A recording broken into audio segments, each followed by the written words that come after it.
অবশ্যই এই সরিষার খোলের সঙ্গে অবশ্যই নিম খোলটা ব্যবহার করবেন, কারণ এই গাছের জন্য এই খাবার দুটো আমাদের সেরা, এর তুলনা কোনো খাবার হয় না। তার সঙ্গে যে জিনিসটা দেবো বন্ধুরা, এই দেখুন আমার বাড়িতেই রয়েছে অ্যালোভেরা গাছ। এই অ্যালোভেরা পাতা আপনারা যদি জোগাড় করতে পারেন খুব ভালো হয়। তাহলে এই দুটো মোটা মোটা আমি পাতা নিয়েছি, আর তার সঙ্গে যে মূল জিনিসটা সেটা হচ্ছে গুড়ের জল। আমি এই যে বড় জার দেখছেন, এই জারের মধ্যে আমি এটা ভিজিয়ে রেখে দিই। কমপক্ষে 100 থেকে 150 গ্রাম গুড়ের জল আমি এইভাবে রেখে দিই, এবং প্রয়োজন মতো যেসব খাবারগুলো তৈরি করি তখন আমি এটা মিশিয়ে সেই সব খাবারগুলো তৈরি করতে দিই।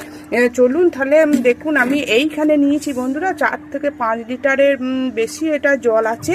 যখনই আপনারা ভিজোবেন একটু জলের পরিমাণটা বেশি নেবেন, কারণ 100 খোল যখন আমরা ভিজোই 1 লিটার জলে, কিন্তু এই গরমের সময় আপনাদের 2 থেকে 2.5 লিটার জল নিতে হবে।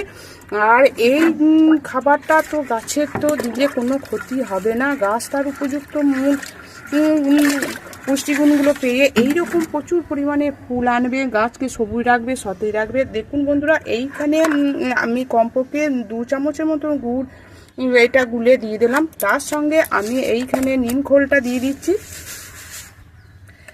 এই খাবারটা আপনারা 12 ঘন্টা ভিজিয়ে সরাসরি আপনারা বিকালে এই গাছে প্রয়োগ করতে পারবেন। অবশ্যই এটা 15 দিন অন্তর। আর এর সঙ্গে কমপক্ষে আপনারা এই 5 লিটার জলের সঙ্গে আপনারা 10 লিটার জল পাইল করবেন, দিয়ে তবেই গাছে প্রয়োগ করবেন। এইভাবে এবার এই যে অ্যালোভেরা টুকরোগুলো আপনারা কাঁচির সাহায্যে কেটে নিয়ে আপনারা গাছে এই যখন দেবেন বন্ধুরা, এই জলের সঙ্গে মিশিয়ে এইভাবে প্রয়োগ করবেন, তাহলে এইটা সম্পূর্ণটা মিশে যাবে। অ্যালোভেরা পাতায় তো প্রচুর পরিমাণে গুণাগুণ আছে, এরকম কীটনাশক ছত্রাকনাশকের কাজ করবে। এইগুলো হচ্ছে গরমে দুর্দান্ত গাছের খাবার, অবশ্যই আপনারা দেবেন। এইরকম মোটা হলে আপনারা 2টো নেবেন, আর সরু হলে আপনারা 5-6টা নেবেন, দিয়ে এইরকম জলের সঙ্গে মিশিয়ে দেবেন। আমি যেহেতু কাঁচিটা আনা হয় না, অবশ্যই আপনারা কাঁচির সাহায্যে ছোট ছোট করে কেটে নিয়ে